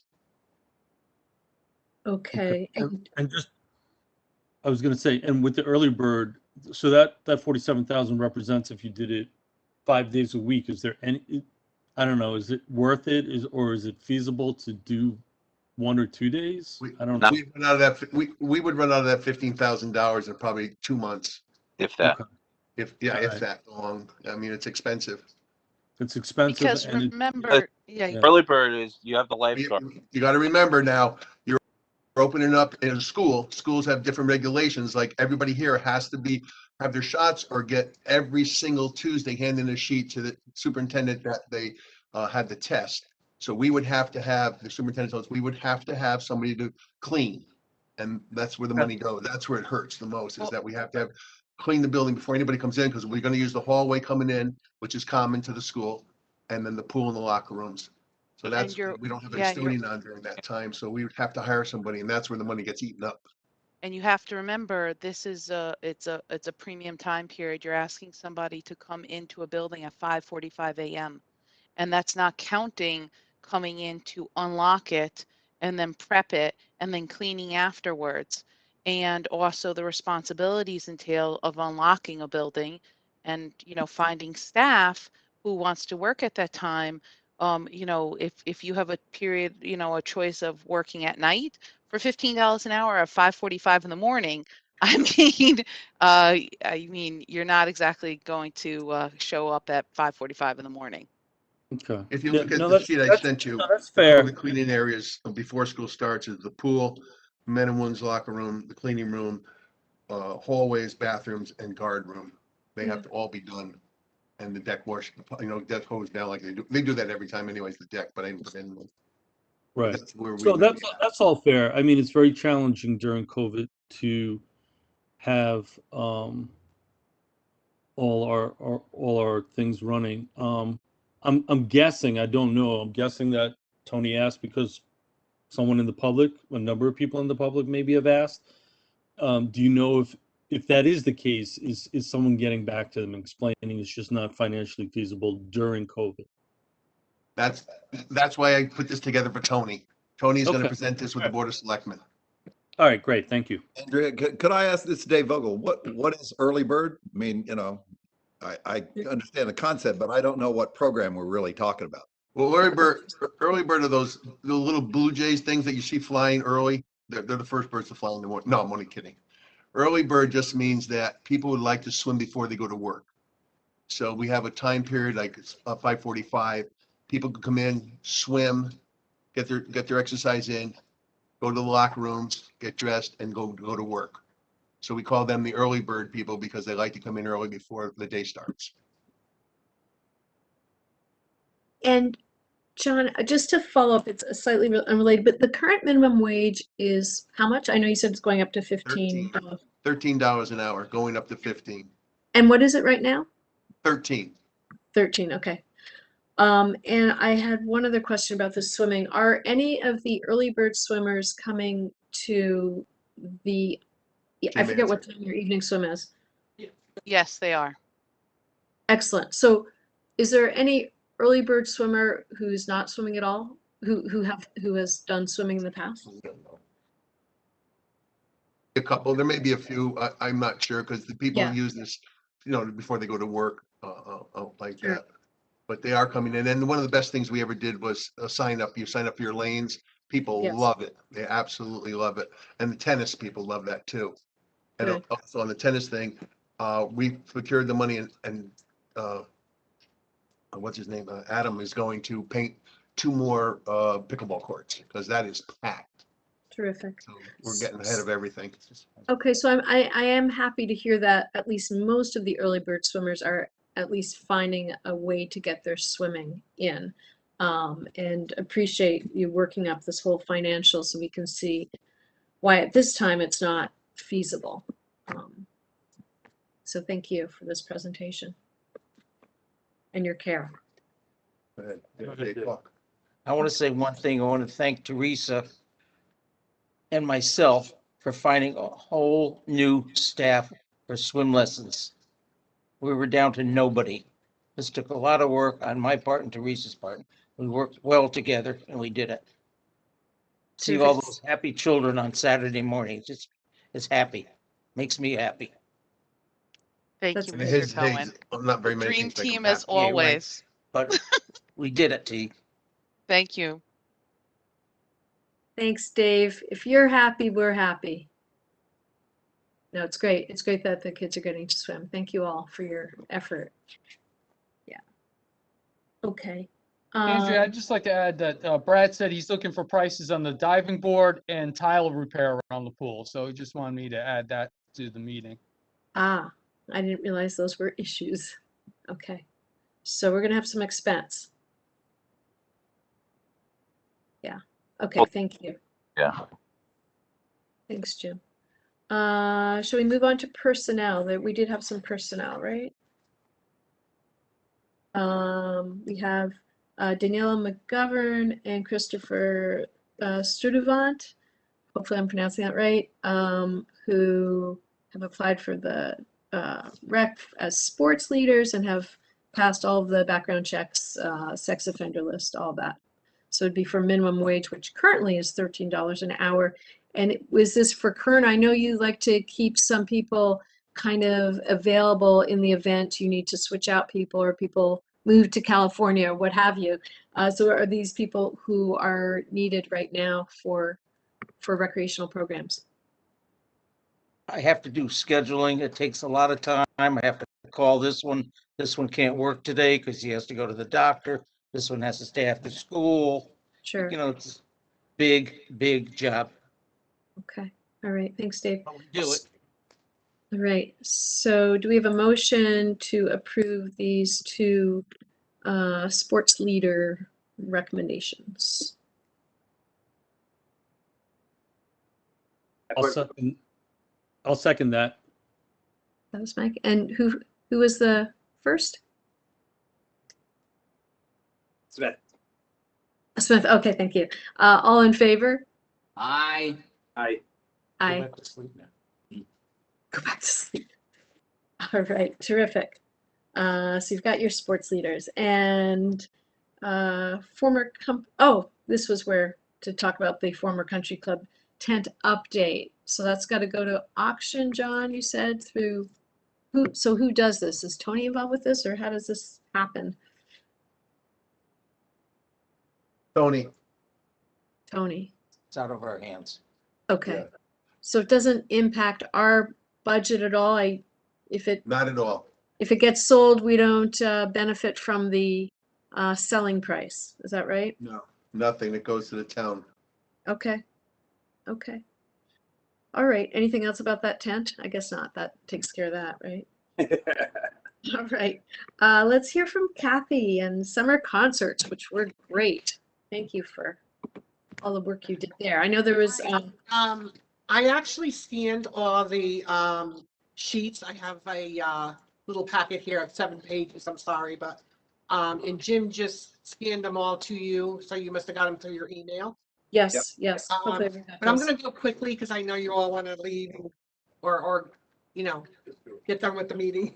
I want to hear your report. You put a lot of work into it, so What's that? you put a lot of work into all you contribute. So we don't want to rush you totally, but thank you. Go All ahead. right. Well, back in April of this year, I started by sending out a letter because this year for the concerts was actually originally planned January of 2019. We got all of our bands at that point. We had all our sponsors. So what I did back then is explained that we had to cancel all our concerts due to the pandemic, and asked if they would mind continuing their sponsorship for the following year. Hopefully we would have it, and we did. So I sent them a letter, which I included in your packet, that I sent out this April, and explaining that we are continuing with the concerts this summer and that their generous sponsorship would be put towards this year. So then you would see my reports. It looks like our sponsors all added up to 3,400. We had 5 platinum, 2 gold, 1 silver, and 4 bronze. But the biggest thing, my biggest concern is that I really would love to have a main sponsor for my concerts, but it's so difficult getting out there. I've asked so many people and they're willing to give a sponsorship like a platinum, but they just can't, I guess, afford or swing that large amount. But it seems like I don't have a problem with Caldwell, with the road race, and sometimes I even have a co-sponsor with them. But now this year coming up for the road race, I only have Caldwell Banker. So it's getting tougher and tougher getting main sponsors. So if anybody on the commission, if you have any ideas, I did reach out to NEBCO last year, which they did help me out, or the year before last. And they did help sponsor, I think it was the road race, but they didn't continue. So if we can just maybe, reach out to new people, and if you have any suggestions, that would be great. So I can reach out even for the concerts, because we need to bring in more money. And for the expenses, we had 3 licenses we had to get: the BMI, the SCAP, and the CPAC license. Also, the expenses for the bands, which added up to $7,018. So we did have an expense, but it's enjoyed by the community. But like I said, I would love to get a main sponsor for the concerts. So do I have any ideas on who I can reach out to for next year? One idea, I don't know about a main sponsor, but I'm wondering, a business that's been in a community a long time is the Red Barn. Have have they been involved? Has Ellen been involved or been approached? Yeah, I've had approached all those stores, but they might give me a small donation, but they never, are interested in the main sponsorship, so. What about Amity Music? Is that what it's called? Amity, might they be Any interested? music? That's in New Haven. Oh, that's New Haven, right, of course. Good point. Okay, so you'll see my 7 pages that I scanned to everyone. You can read them over, and I, itemize each concert, and I have little notes, so you can read them later on if you'd like. Unless you have them now and you have any questions. Okay, so we should all think about sponsors and get back to you, Kathy, right? If we think of any ideas, and there was great turnout, right? We had good weather. Was one concert, the time was changed because of rain? What's that? I didn't hear you. The first I'm one. sorry. The first one that got rained The out. first so one, yeah, it was July, let's see. Well, July 6th, it was planned, rain date the 7th, but unfortunately we had to hold off and have that on the last week.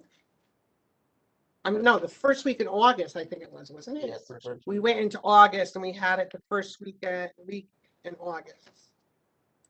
There was August 3rd. we had great turnout, and the concert on the 27th had 550 people. That's incredible. Yeah, it really, really depends on what music we have played. Some have a lot of followers that go and listen to them play every week, or wherever they're playing. So it all depends on the music. Yeah, it looks like we want to get West Rock back if possible. But they all had very respectable turnouts, 200 to 250 to 300 people. So well done.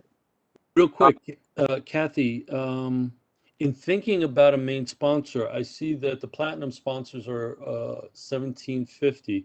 What's a main sponsor? What kind of contribution would that be? No, the platinum sponsor is I think it was 300. It's 1750.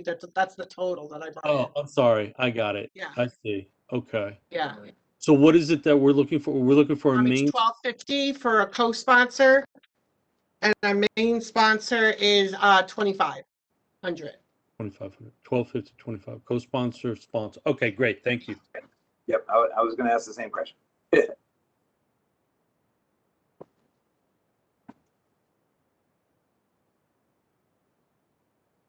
And Smith, I know that you had sent me to NEBCO the first time. They were very, very nice, but then they said something about they were going to change ownership or something, and they weren't going to continue sponsoring. So I don't know if that happened, or should I go back there again? Because they seem to be doing really well. They are doing unbelievably. And no, they have not changed ownership, but I will make a phone call tomorrow and get back to you. All right, thank you so much. Sure. Are they one of the sponsors for the road race? They were. They were one of our main sponsors for the road race a couple of years ago. Oh, yeah. I thought I saw a banner down on the center ball field. I thought it was the road race, and I thought it had their logo. Your eyes must be deceiving you, young man. I was driving, so. Mike, you're right. That got put up by accident, but then it was covered. We covered it over with the Coldwell Banker sign. Okay, all right. I happened to drive by. Kathy and I were going. She goes, "What did you do?" All right. So I'm not crazy. All John right, got yelled at. all right, thanks. Rectify. I'm the only one who's confused. All right. See, people notice. Kathy, one quick question, and John can probably answer this too, regarding NEBCO. I know there was discussion a couple of years ago about alcohol being purchased on the green. For example, if NEBCO was going to be a main sponsor. No, John can probably explain it. Just go ahead, John, because we need it. Yeah, that has to go through the police department. You have to go through the police department. You have to get a permit. You have to get a state approval. And alcohol with our races, and it's something we just don't want to get into. Okay, no problem. Responsibility and all that. Right, right. Understood. Would be Okay, marijuana. thank you. Though people are allowed to bring their personal Yes. beverages, and that can be alcohol. So if people want to drink out of their Nebco growlers or what have you, it could happen, I guess. So Kathy, next on the report is the road race, but tell us how we can help you on Saturday. Yeah. Okay. I need people to come that day and help at the table, giving out shirts or, you know, even with the registrations, that would be great. And I need help Thursday evening here at the rec office. If you can, stuff in the bags. What time, Kathy? What time? Probably like sometime after 6, whenever you can get here. I'm here from 4 to 6 at the pool, and then I'm in the office at 6. So And let's just remind everyone, the rec office has moved, so it's back to the old space, and so you can enter from the outside through that doorway. Everyone knows what I'm talking about. Kathy, would you prefer to have us on Saturday at the library or over at Fitzgerald for the kids race, or both? well, usually, John, you usually help me at the fun run. Do you think you need help over there? Because we have Dave Smith and we have. That's covered. I would say go to the library. Okay. Yeah. And what time would you like us there? Including the whole team, Dougie, Smitty, Johnny V, running club team, the running club workers will all be there. Okay. Just, can I put your name down to help that morning? Johnny V's coming. Yes, I'm in. Okay, how about you, Andrea? Yes. What time would you like us there, Kathy? Yes, I'm definitely in. We usually meet around 8 o'clock, but I mean, 8:30 is even okay. Okay. 8:30. Okay. At the library. At the library, outside of the library. Gotcha. Okay. Do you have enough people to help? So it'll be Smith, myself, and you said you have. I have Jeanette and another office worker that she has coming to help from Human Services. So Okay. there's Jim, myself. I have a friend coming to help. Bill DeRosa said he would come.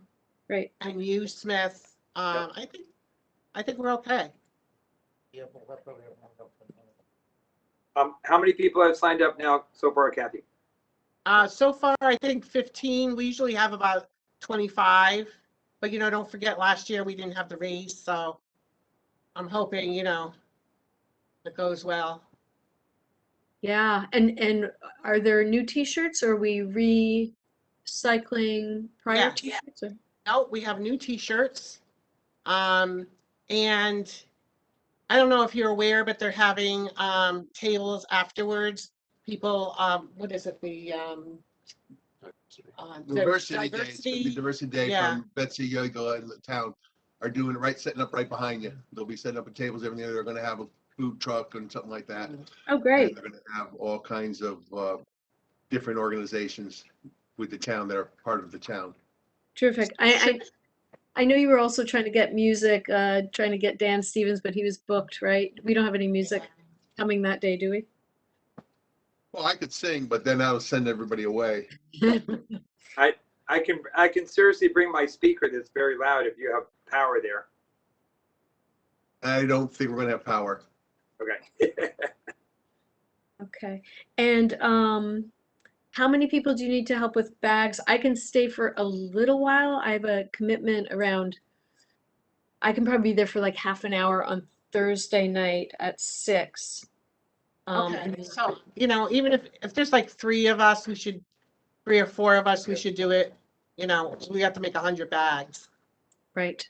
So I think I'm going to put a table up at the road race and say free, take whatever, because we have little bits of this and little bits of that from all the different road races. You can't put them all in the bag. You need 100 of everything to put in the bags.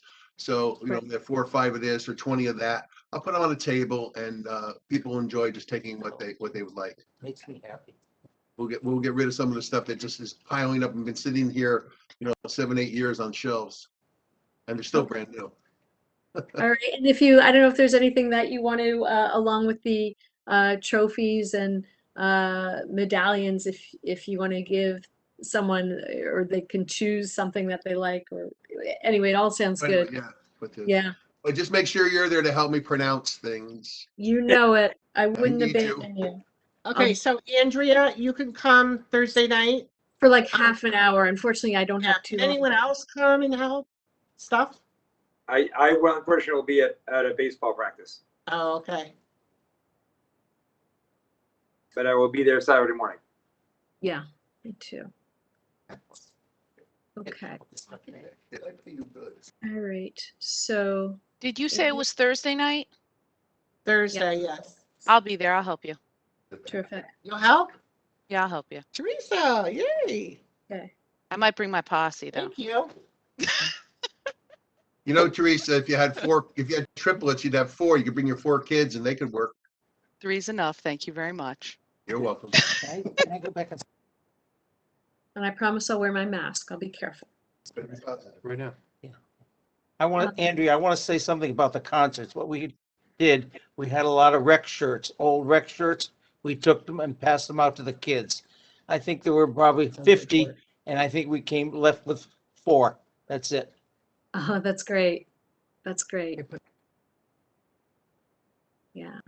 It was such a nice, it was so nice after a lot of separation of the community to have such a large showing of the community. And everyone has always just seemed to have such a great time. Hopefully next year maybe we'll have some more trucks there, but the trucks that were there, the coffee and ice cream were well attended, I believe, and it was really great to have that So be together again. I know that Dwight knows for the West Rock band, one of the Bethwood coaches was the singer in the band. And so we brought our entire 10U All-Star team to dance in front, and they had the best time ever. So we had about 15 players with us and all their families, so it was really fun. That's great. Yeah, that was the night there were like 500 people there. I think a lot of people felt very connected to that band. Yep. Yeah, it was great. Thank you. Should we move on to trick or treat donation?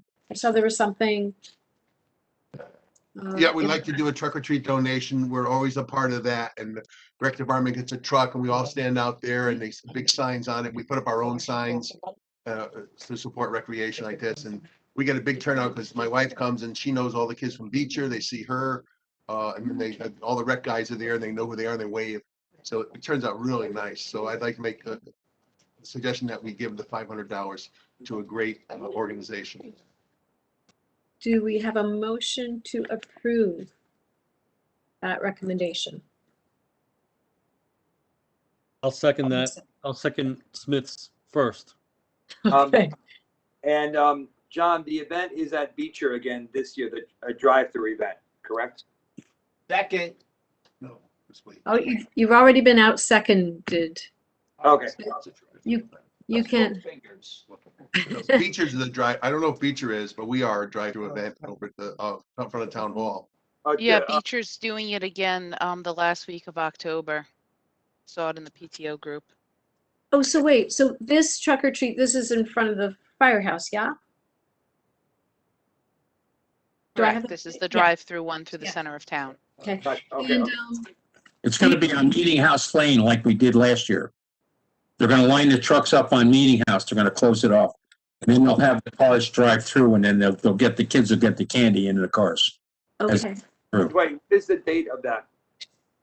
October 31st. It's going to be Halloween on Sunday. Oh, okay. Okay. Thank you. And I know the Halloween Hoot is on Saturday, the 30th. Okay. And that's going to be, as a drive-through also. Yes, yes. So. And do you, I had a question. The time is 5 to 8. Do you need any assistance from any of the rec commissioners on the, for the drive-through? Well, No, Johnny, we're all set. yeah, you should be all set. We have a lot of people.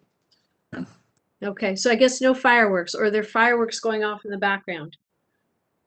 Not this year. Not this year. No fireworks this year. Okay, all right. The dogs will be happy. And those who don't enjoy fireworks. But it's always a beautiful display. All right, director's report. John, you're up. You got to vote all in favor for the donation. Okay, I'm sorry, right, we had a first by Michael, second by Smith, or was it the other way around? All in favor of the $500 donation to Truck or Treat, please say aye. Aye. Aye. That's Bill. All right, thank you. Thanks. Thank you, John, for reminding us. Yeah, thank you for giving No us. problem.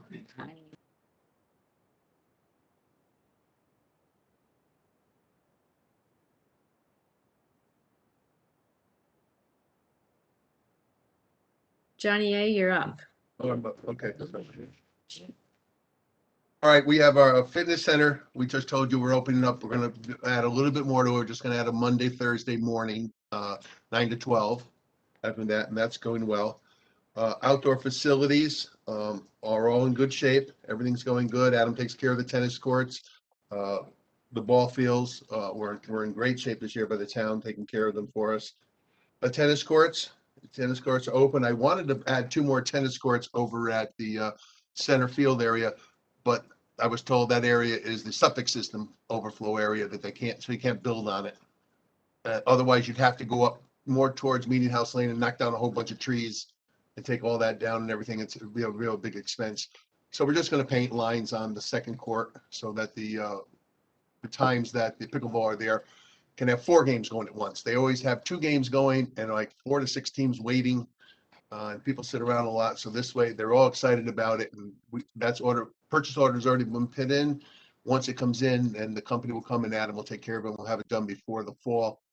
And we'll also have the skating ring up this year in November. It's going up no matter what in November. We close those 2 courts and we put up the skating rink. Okay, then the programs, I'm going to leave that to Dave Cohen right now. Let Dave talk about the after school programs. After school programs are doing very, very well. Also, we have on our Saturday, we have our arts and crafts teacher who runs an art class on Saturday. I think we have 6 or 7 kids that try it. Then they go to swimming or gymnastics, and our gymnastics are up. And we have problem finding help. We had to find all new help for all these programs, but they're running well. Yeah, and our running club is doing great. We have what, 25, Jim?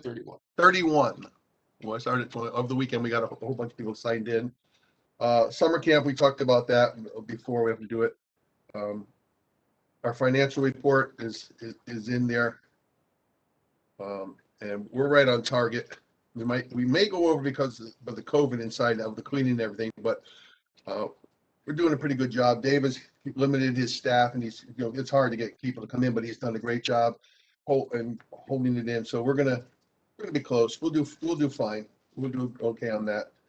And center school gym, the usage of the gym cannot be used during the day while the little kids are there and stuff like this, because there's no ventilation system. And so you can't open it for security reasons. You can't open the doors or anything. But at night, we can go in, a group can go in and use it because you can open the doors. On Saturday, we use it because we open the front doors to the building and we open up the gym doors to the thing. We have fans on, and that is okay. But I guess for safety reasons during the week, you can't use the program because the doors have to be shut. And that's all I have. Which location was that, John? The center gym was that? Oh, yes, the center school gym. Okay. So a lot of our adult programs are over here at night, being used, the basketball. John Vigilati's group that's been playing here for years is over here now. But they like the center school gym because they're older and it's a small gym and they don't have to run far. But we can't get in. Okay. Because that wasn't allowed to be used for a while, right? Right, it was totally shut down. Totally shut down. Now it's opened up to the little kids there, the daycare center. It's opened up to that. And we can open up on the weekend because there's no kids in the building. Got it. John, when you speak about the ventilation in there, I know that the few times that I've been in there on Saturday mornings, not recently, but in the past years, it's been very hot, like on Saturdays. Is that it's connected to each other about what you mentioned? Yes, it's actually connected. So now we keep the front doors open, we keep the outdoor exit door open, and we put a fan on to move the air, so it circulates in like a circular rotation. Is what we do. But you remember what the town did was, it was easier to spend money. The windows on the top of the building were all windows that opened up for ventilation. But, those windows costed about $75 each, and you could put the other window in for $25, but now you have no ventilation. It's amazing, save a penny, lose a dollar. What it is, we'll work with it. Okay. Thank you, John. And in that report, I know there was also the report from David Cohen about the camp and about the huge endeavor to move the rec office back to the previous location. And it looks like it was an enormous amount of work, and it was done very successfully with a lot of sweat and fatigue. So, appreciate the people who've worked at rec. They love to work at rec, and that has to do with the leadership there. So, people come back because of all of you who work there. I think that's a big part of the experience for the young Andy, adults. let me just say one thing, and I feed my kids that work for me very well, so they eat well. Boy, if he taps himself one more time on the shoulder, I'm going to punch him in the nose. Our canopy outside, Dr. Bud, since he moved us up here, he replaced it. He replaced the whole thing. It's all brand new. All, the posts are still up there, but he put all new plastic coverings in the canopy. The school did that for us. Great. Nice. That the portico right outside the door? Yes. Oh, nice. I wonder if we could ask Arbor Haven if they would consider building a permanent rec office for us over at the development site. I'll tell you what, that's an interesting idea. Well, if they do build it, I just hope that I want to know the kind of stone they're going to put in front for the runoff. I want to see the different. Well, it could be pool, it could be the clubhouse, and it could be the rec office. I was actually wondering if we would want a rec office. Well, like a satellite building. When he builds the the clubhouse or whatever it is, or they build like that, there should be like a satellite building right there, an office. So we have an office there, and we can put somebody there during special times when we have run programs and everything like that. That's a good idea. I didn't think of that. That's a good one. It's possible. I mean, I have no idea. I mean, they were already threw in the idea of some rec storage instead of your trailers. So, just real quick on that whole thing, we may want to make this an agenda item for next meeting to for all of us to come with ideas and kind of flesh it out, because it sounds like they're very open to hearing what we would like. So. Anyway. I think that's a great idea. Yeah, so just thought, but yeah. John, didn't we do that a couple years ago? I feel like we did. What's that? Brainstorm ideas for the country club. Oh, yes. Yep, we did. Do you have any documents on that work? No, I have dementia now, and I don't remember. All right, what was your question again? I'm sorry. Recorded work for those of us whose memory is not so good. Yeah, we were going to do the where the pool is, the little pool, kids pool was. That was going to all be remodeled and everything like that, and we were going to have a satellite office there. Yeah, for that. But then everything went there one day, and it was all buried. So seriously, this is a fresh opportunity. Why don't we add this to the agenda for next time? Yeah, that's a real good one. That was a real good suggestion. Yeah, and in that conversation, we may want to talk about what it means.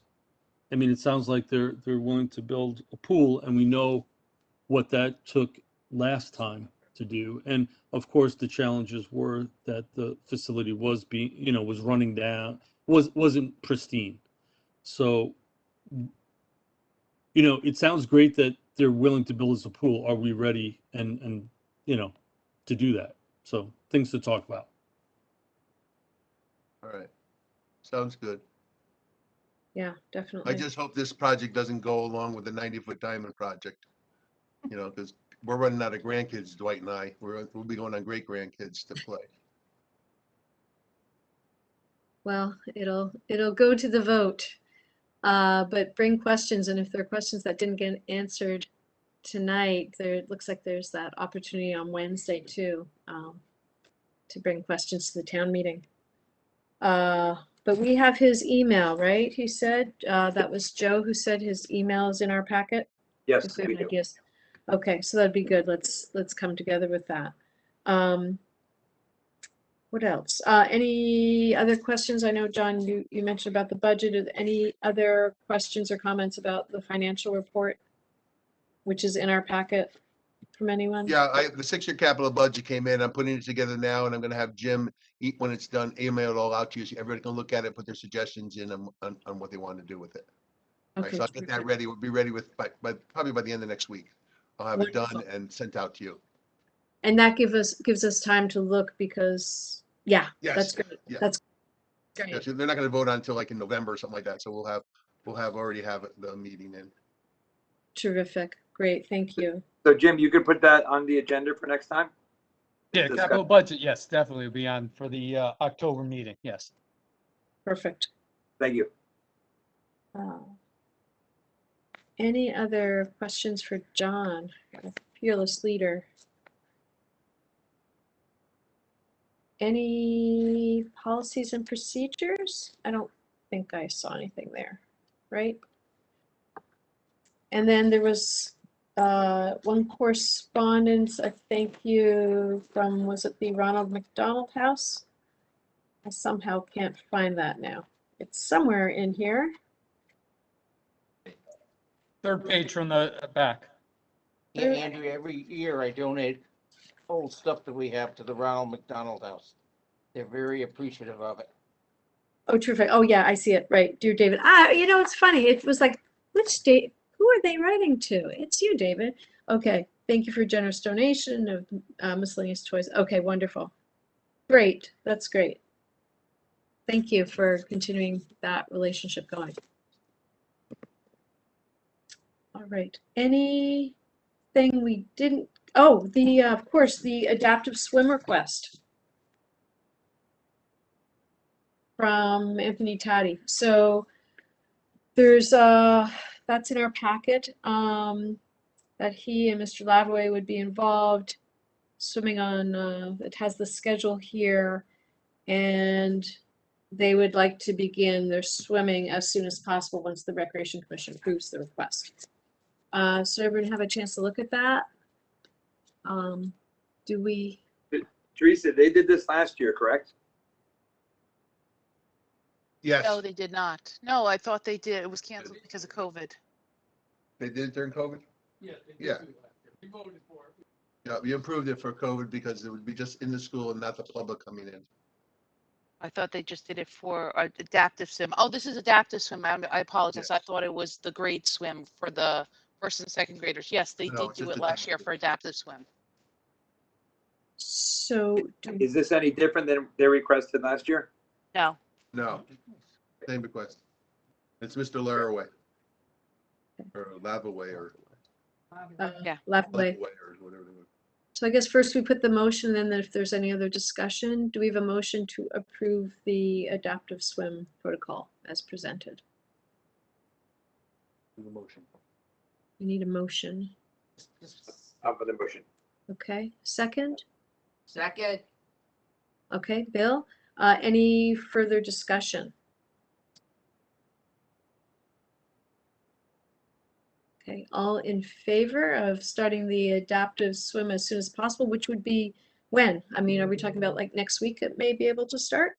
Is there Yeah, I think it anything? starts the next letter period. Once we get the approval, once they get the Yeah. approval, they'll start it right away, within a week or two. We'll get Okay, started. It says November 10th on the top of the letter. Oh, that's from last year, 2020. Yeah. He'll start the next letter period. That's when he usually starts. So he'll start probably next week. okay, all in favor, say aye. I Aye. All right, motion passed to approve the adaptive swimming protocol. Excellent. I think, oops.